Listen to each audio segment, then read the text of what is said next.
Good morning. It's really honor and a pleasure to be able to be here and deliver this presentation on behalf of my colleagues from the Caribbean Development Bank, from the IDB, the Compete Caribbean, and the World Bank, the IFC. I'm going to talk about what we see from the distance in terms of opportunities for growth here in St. Kitts and Nevis, some trends, macroeconomic trends, and where we see you in terms of where you stand related to other countries in the region, other countries with similar characteristics, and where we see some potentials for furthering growth in these three pillars that had been identified. The objective here is not to give you a lot of solutions. On the contrary, is to provoke the discussion of the working groups that will be meeting after. But more importantly than this event itself, which is the launch, is to stimulate the process in which, as Francoise had mentioned, and with the commitment of the government, you can really work together and come with specific ideas, specific actions that will lead to results in these pillars, and that will require the strong commitment from both the private sector, the government, and with the strong commitment that you have from all of us in the international organizations that believe in you and will be here to provide you with best practices, with examples of what had worked, what had not worked, and to support the work of these working groups in this process that hopefully will lead to concrete results. So basically, as you see in the bottom corner there, St. Kitts and Nevis has had period of solid growth before or during the period of construction related to the Cricket World Cup. And then in the end of 2008, when Hurricane Omar hit the islands and the financial crisis was there, there was showed that this path for growth needed some resilience to increase or reduce the vulnerability of the growth path. And we see that it's now again in the recovering path, but still needs to continue, and hopefully this growth forum and this work that will be done will help the country move in the growth path strongly. As the Prime Minister mentioned, significant progress has been done in terms of debt restructuring and fiscal consolidation, which lays the foundation for a strong public partner in building these public-private partnerships that we believe will be the strong basis for this growth pattern. The government has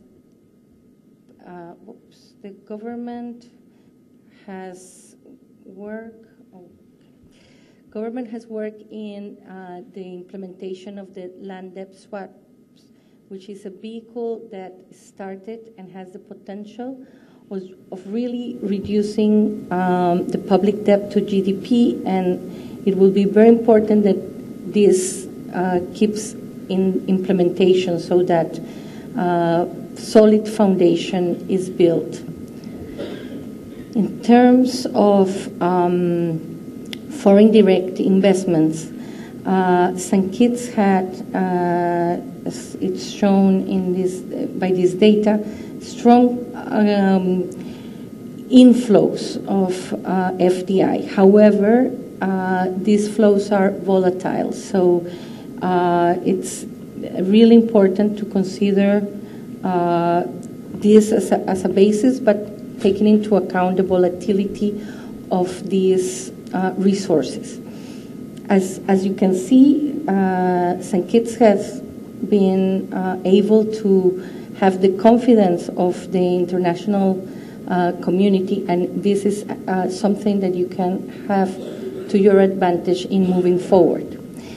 The same is true in terms of tourist arrivals. St. Kitts, Nevis is one of the countries where the arrivals in terms of millions of tourists have grown most quickly than in other islands in the last few years.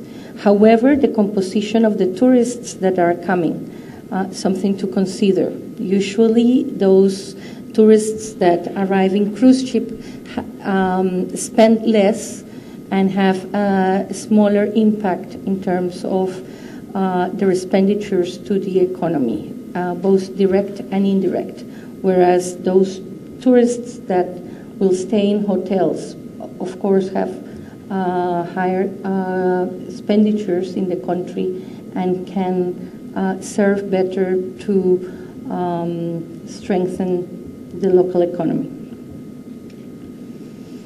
In terms of the three pillars, the first one identified is the doing business, investment climate, and we're using the data from the Doing Business report of 2013 to show you a bit how you compare to other countries. So you will see that St. Kitts and Nevis is just above the Latin American and the Caribbean region average.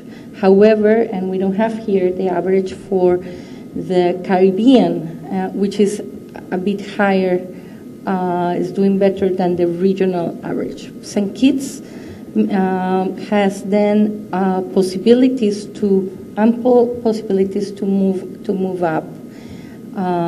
Chile is the best ranked country in the region with number 37, which means that overall the Latin American region is not doing that well in terms of the global arena. There's a lot of space for improvement.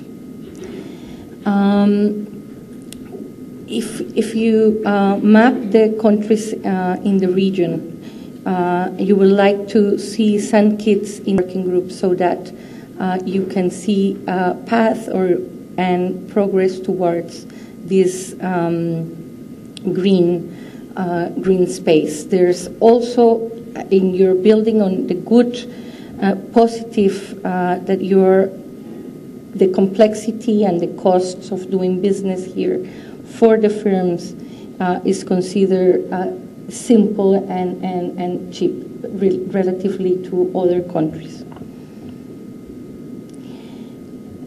In terms of the ranking, where you are ranked in the doing business, it considers a number of factors, and you will see that it's in the registering property, in the getting access to credit, in the paying taxes, in the enforcing of contracts, where you rank below the Latin American average, where you have the most space for improvement.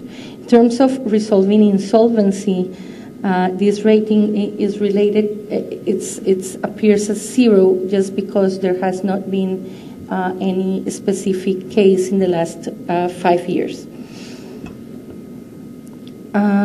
So in terms of the cost for registering property, for example, you can see that St. Kitts has really space for improvement.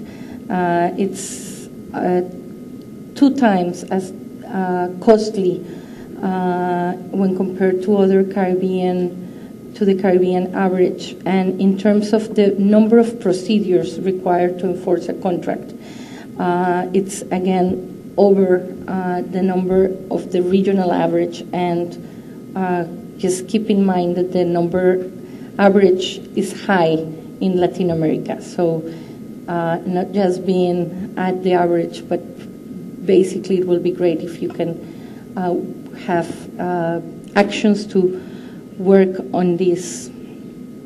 One of the issues or constraints that were identified, access to finance, tax rates, the cost of energy, are also identified by the firms as those issues that could be part of what you will be discussing in the working groups.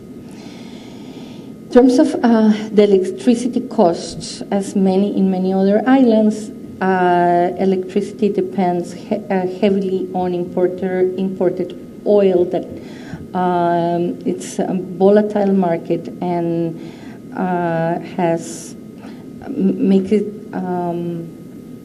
impacts in terms of competitiveness, in terms of cost, not just for the firms and industry, also for the regular households.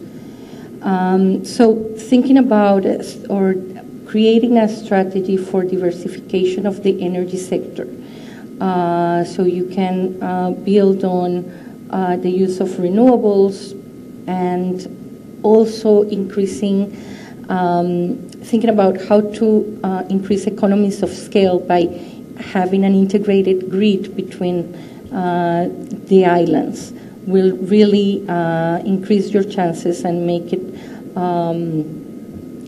easier and more efficient to supply with electricity. There are some numbers here that I'm not going to get into, but basically the cost of energy of generation is high relatively to other countries. So that hampers the potentials of the competitiveness of the economy. There are, however, some potential sources that could be explored that could result on cheaper and less volatile sources of energy that will be, and again, something to explore between your working groups. In terms of logistics and connectivity, St. Kitts and Nevis, as other countries in the region, given to their size and the small volume, have high import costs. Those import costs affect not just are not hampering just the trade, but also if you think about most of the resources that are required for the economy are imported, it creates already an obstacle that could be dealt with so that the economy becomes more competitive. And some of the components of the cost are basically custom and the handling at the terminal, which could be actionable for the government with support with the private sector. If you see part of the costs, those that are those are related to the global connectivity, and you see that the global the liner shipping connectivity index just shows the interconnections with other maritime ports. So the higher your connectivity, the cheaper it will be to do business in this port. And this is something that you see, except for Jamaica, where it's a transshipment hub in the Caribbean. So what it means in terms of cost, if you are in Miami and want to ship a 20-foot container, to St. Kitts and Nevis, it costs almost 3 times more than it will be to go to ship the same container to Buenos Aires, even though the distance is much, again, like 3 times smaller to St. Kitts than it is to Buenos Aires. So this is something that will really help as a region if connectivity was to be dealt with, as you require a specific ship to move the container here instead of having a more connected, integrated regional economy. In terms of information technology, is one of the areas that the Prime Minister has identified, and is one where a lot of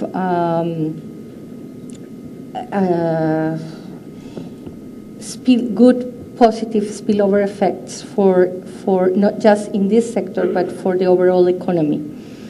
Broadband connectivity is expected to increase by 32% worldwide.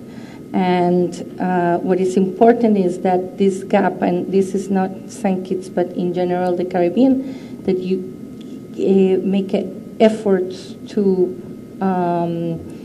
continue growing as the global trends.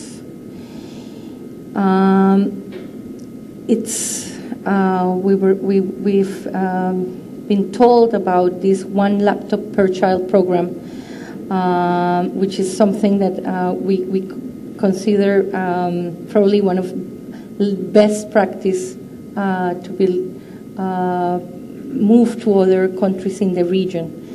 Developing and building e-government so that it's easier to do business, it's easier to feel confident on the government's actions, bringing transparency, accountability, and then, of course, the access to broadband just opens a lot of possibilities for growth for other sectors of the economy. As you can see, there's a very strong infrastructure already and strong access. So there's scope to build around this sector and get the full potential so that it's really strong part of the growth future. So just some questions that could be considered for the working groups and moving forward about what could be done to reduce the costs at the port, how to increase connectivity, how to improve and make more efficient the way that the handling of freight, the shipping, the customs are managed, and how to build on the strong ICT infrastructure that you have to unwind and have competitiveness and by increasing connectivity. Finally, in terms of skills and productivity, we see that there's been a strong, sustained effort in terms of education spending. However, what we see is that there's ample space for results to improve the quality so that you get the highest impact from the resources spent. In terms of employability, if we say, of the workforce and those that are part of the system.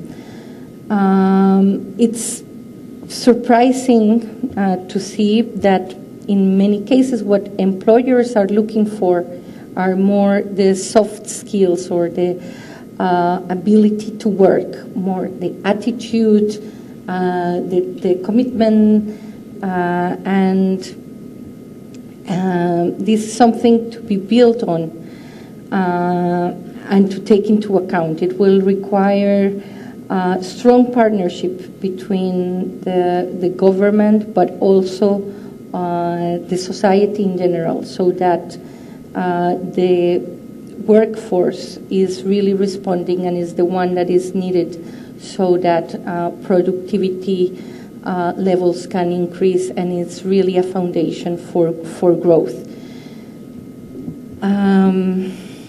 There has been some good experiences here and something to really build on.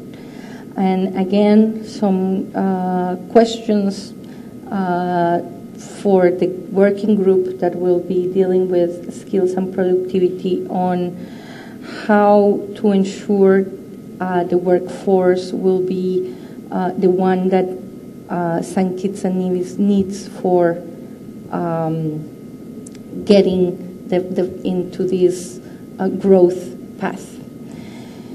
And so just in closing, what we really want to leave as a message is that you consider growth with continued resiliency and hopefully with inclusive, so that all of the citizens of St. Kitts and Nevis will benefit from this effort, joint effort and commitment from government and the private sector, the academia, and all of you here, so that this could really be, as Francois said, what will you will remember bringing results and not just reports. So we are delighted to be part of this, and we wish you the best in these coming months, so that you can really get to continue this path of growth and have successful results. Thank you.